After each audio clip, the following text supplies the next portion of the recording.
এখানে একটা ইফতার পার্টি দিয়েছিল, আমাদেরকে দাওয়াত দিয়েছিল, যাইনি বলে আবার বন্ধ করে দিয়েছে।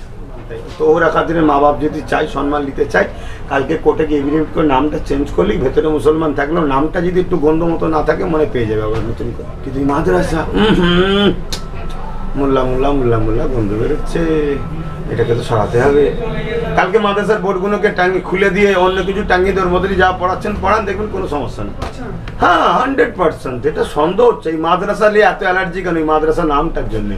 কেন মাদ্রাসা থেকে শিক্ষা অর্জন করে দেশের জন্য যা সম্পদ দিয়েছে অন্য কেউ দিতে পারে না।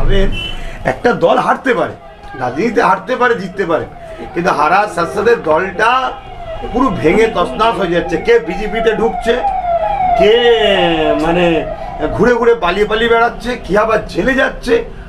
তাহলে দলটা কি ছিল? তাহলে সেই দলের লোক হঠাৎ করে আবার কংগ্রেসে যাচ্ছে, বিজেপিতে যাবে, এটা স্বাভাবিক। কারণ সেই যেই টিএমসি সেই বিজেপি, আমরা প্রথম থেকেই বলে আসছি। তাই বিজেপি আজকে বিপদে পড়ছে, এমপি সহযোগিতা লাগবে, যাবে, এটা স্বাভাবিক।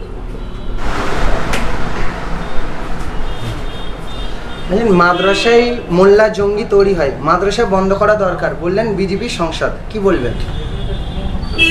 এটা এর পূর্বেও অনেকে এরকম কথা বলেছে। অ্যাকচুয়ালি এই কথাগুলো তারাই বলে যারা মাদ্রাসা সম্বন্ধে শিক্ষা নাই।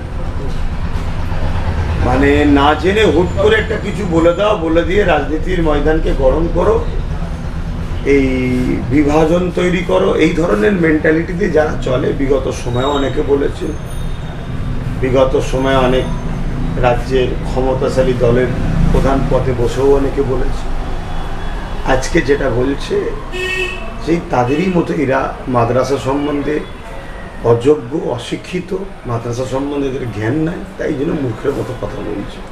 মাদ্রাসায় পড়ে কি লাভ? শুধু হাদিস আর কোরআন পড়ায়, হাফেজ হয় কোরআন মানে জানে না, এরা কি করে চাকরি পাবে বললেন বিজেপির নেতা। দেখুন, যারা মাদ্রাসায় সন্তানদেরকে পড়তে দেয়, তারা মাদ্রাসায় পড়াশোনা করার পরে যদি চাকরি করা তাদের ইচ্ছা থাকে, তারা আবার নতুন করে কলেজ ভার্সিটিতে পড়ে তারপরে চাকরির জন্য অ্যাপ্লাই করে।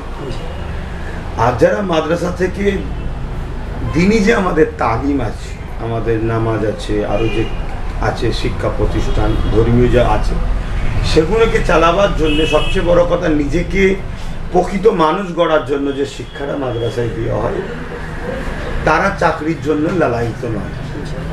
কথা বুঝে আসছে? হ্যাঁ, চাকরির জন্য প্রয়োজন আছে, তার জন্য আমরা আমাদের সন্তানকে, কিছু সন্তানকে ইঞ্জিনিয়ারিং, ল, বিভিন্ন জেনারেল লাইনে শিক্ষা দিয়ে তাদেরকে সেই দিকেও যেমন দিই, আবার আমাদের ধর্মীয় যে আদর্শ সেই শিক্ষার জন্য প্রকৃত যে মাদ্রাসার শিক্ষা সেটাও আমরা দিই। পাশাপাশি মাদ্রাসাতে এখন মডার্ন শিক্ষা হয়, সেখানে ইংলিশও আছে, অঙ্কও আছে, ভৌতবিজ্ঞান আছে, জীববিদ্যা আছে, হিস্ট্রি আছে, সব বিষয়ে তো শিক্ষা দেওয়া হয়। তাহলে যেটা স্কুলে দেওয়া হয় সেটা মাদ্রাসাতেও দেওয়া হয়। বাড়তি ভালো আদর্শবান চরিত্রবান মানুষ হওয়ার জন্য যে ধর্মীয় যে কালচার, সেই শিক্ষাটাকেও দেওয়া হয়। অ্যাকচুয়ালি আমি আবার বলছি, এটা একটা হিংসার বহিঃপ্রকাশ। হিংসার জন্যে এবং এটা রাজনীতি করার জন্য, এটা বিভাজন তৈরি করার জন্য এইসব কথাবার্তাগুলো এরা বলে বেড়াচ্ছে। মাদ্রাসাই একমাত্র জায়গা যেখান থেকে মানে যে শিক্ষা দেওয়া হয়েছে, এমন দুনিয়ার শিক্ষা এবং ধার্মিক শিক্ষা, তারা দেশ, জাতি, সমাজের জন্য ব্রিটিশদের তাড়াবার পিছনে তাদের বিরাট বড় ভূমিকা রয়েছে। এটা আজকে যারা বলছে তাদের সেই ইতিহাস জানা নেই, তাই হয়তো উল্টোপাল্টা বলছে। বিজেপির নবনিযুক্ত স্কুল শিক্ষামন্ত্রী দীপক বর্মনের স্ত্রী একজন মাদ্রাসার শিক্ষিকা, তাহলে মাদ্রাসার শিক্ষা নিয়ে বারবার প্রশ্ন উঠছে কেন? বললাম, এটা একটা হিংসামূলক বিভাজন তৈরি করার চিন্তা ভাবনা।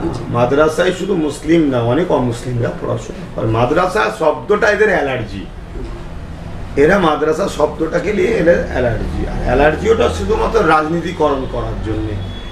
শিক্ষা কেন্দ্র যেমন স্কুল বলা হয় বা হাই স্কুল বলা হয়, এই লেভেলকে মাদ্রাসা বলা হয়।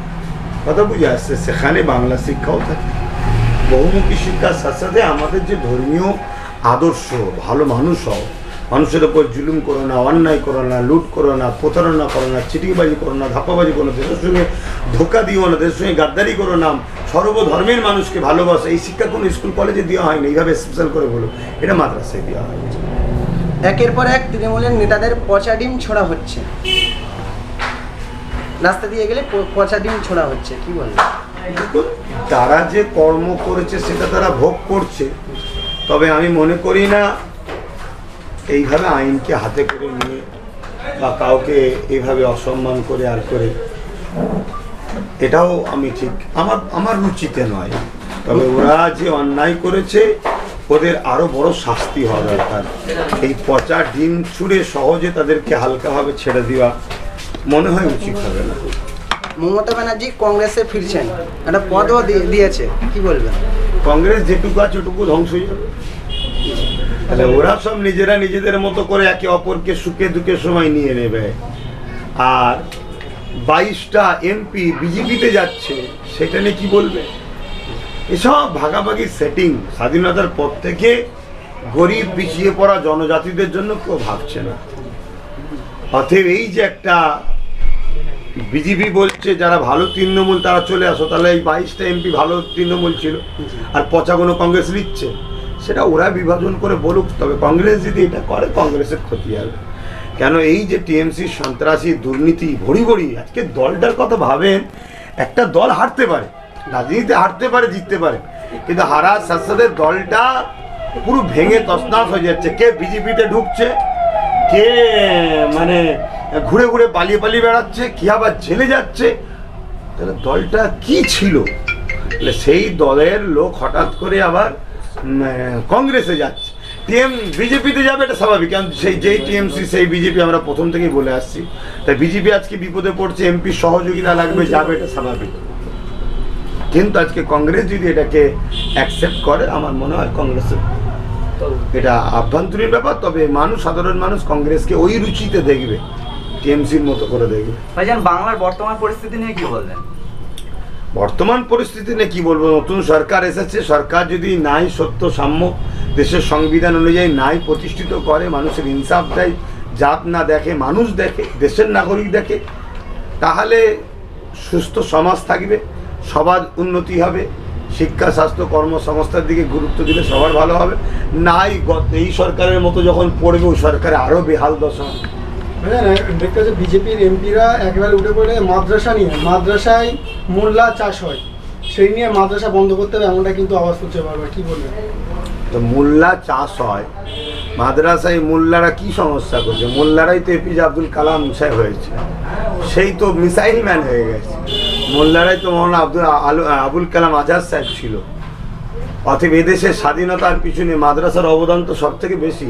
কি সমস্যাটা হচ্ছে? অ্যাকচুয়ালি ব্যাপারটা হচ্ছে মাদ্রাসা নামটা দিয়ে হিন্দু মুসলমান করে একটা বিভাজন তৈরি করে রাজনীতি করতে চাইছে। মাদ্রাসাতে স্কুলে যা শিক্ষা দেওয়া হয়, মাদ্রাসায় সেই সিলেবাসও থাকে, বাড়তি মাদ্রাসাতে ওই শিক্ষাটা দেওয়া হয় যেটা স্কুলে দেওয়া হয় না। কি একটা ভালো মানুষ তৈরি হয়, বাপ মাকে ভালোবাসো, বাপ মার পায়ের তলায় জান্নাত, দেশকে ভালোবাসো, দেশের সঙ্গে যে গাদ্দারি করবে সে ভালো মানুষ নয়। গরিব দুঃখী অসহায় হিন্দু অমুসলিম সবাইকে সেবা করো, মানুষকে সেবা করা অনেক পুণ্যের কাজ, ক্ষুধার্তকে খানা খাওয়া সবচেয়ে ভালো কাজ। এই শিক্ষাগুলো একটু বাড়তি দেওয়া হয়। তা এরা তো দেশকে লুটতে চাইছে, এরা তো গরিবকে শেষ করতে চাইছে। তো মাদ্রাসার শিক্ষা যদি শিখে মানুষের গরিব দুঃখীর পাশে মাদ্রাসার লোকেরা বলে, তখন এদের তো এই দুর্নীতি, চুরি, বদমাইশি মেন্টালিটি যে ধরনের আছে এটা ধরা পড়ে যাবে। দেখবেন মাদ্রাসা গেলে বিগত সময়ে তো এরকম কিছু কিছু লোক বলেছে, সবাই না, কিছু কিছু লোক এই মাদ্রাসা গেলে এটা হয় ওটা হয় ইত্যাদি ইত্যাদি উল্টো পাল্টা বলেছে। ভাইজান, যুব সমাজের বেকারত্ব সমস্যা নিয়ে আপনার মতামত কি? যুব সমাজ বেকার হচ্ছে, বেকার না হলে তো পার্টির নেতাদের পিছু পিছু ঘুরবার লোক তো পাবে বলে না, পার্টির মিটিংগুলো ভরাবে কী করে? এই জন্য সরকারিভাবে যখন যুবকদের বেকার করা হয়, তাহলে সেই জায়গায় আমার আর মতামত দিবার কি আছে? আমার মতামত একটাই, যুব সমাজ তোমরা এমন একটা দলের সঙ্গে তৈরি করো বা এমন একটা দল করো যেখানে স্বাধীনতার পর থেকে যে সমাজগুলো রাজনীতির দল করছে তাদেরকে বয়কট করে অন্য একটা সমাজ তৈরি করো, তাহলেই তোমরা যদি বেকারত্ব থেকে বাঁচতে পারো। বাংলার সংখ্যালঘু সম্প্রদায়ের বর্তমান অবস্থা সম্পর্কে আপনার মূল্যায়ন কি? আমাদের কোনো মূল্যায়ন নেই। সংখ্যালঘু মুসলিম সমাজ নিজের পায়ে কুড়ুল নিজেই মারছে, নিজের ক্ষতি নিজেই করছে। বিগত দিন দেখলাম কলকাতাতে বিমানবন্দরে অভিষেককে লক্ষ্য করে জনগণ তথা কিছু মিডিয়া এবং চোর চোর স্লোগান তুলেছে। তাহলে এমন দিশে কি কোনোদিন ভাইপো ভেবেছিল? ব্যাপারটা হচ্ছে, চুরি করলে তো মানুষ চোর বলবে, এটা স্বাভাবিক। কজনের মুখে আপনি হাত দেবেন বলুন না? তো সেই জিনিসটা আজকে তার দলের লোকেরাই বলছে অভিষেক চুরি করেছে, তার দলের লোকেরাই বলছে অভিষেক পার্টিটাকে একটা কর্পোরেটের দিকে চলে গেছিলো, তার দলের লোকই বলছে। তো সেই জায়গায় পাবলিক সুযোগ পেয়ে যাচ্ছে। কিন্তু আজকে কথা যে যারাই বলতো অভিষেক দা আমাদের সেকেন্ড ইন কমান্ড, আমাদের সেনাপতি, তারাই আজকে তাকে যেমন অবহেলা করছে, সাধারণ পাবলিক তো বলবে। ভাইজান আমার একাধিক দেখি 15 বছর তৃণমূল বাংলা রাজত্ব করেছে, মানে তৃণমূল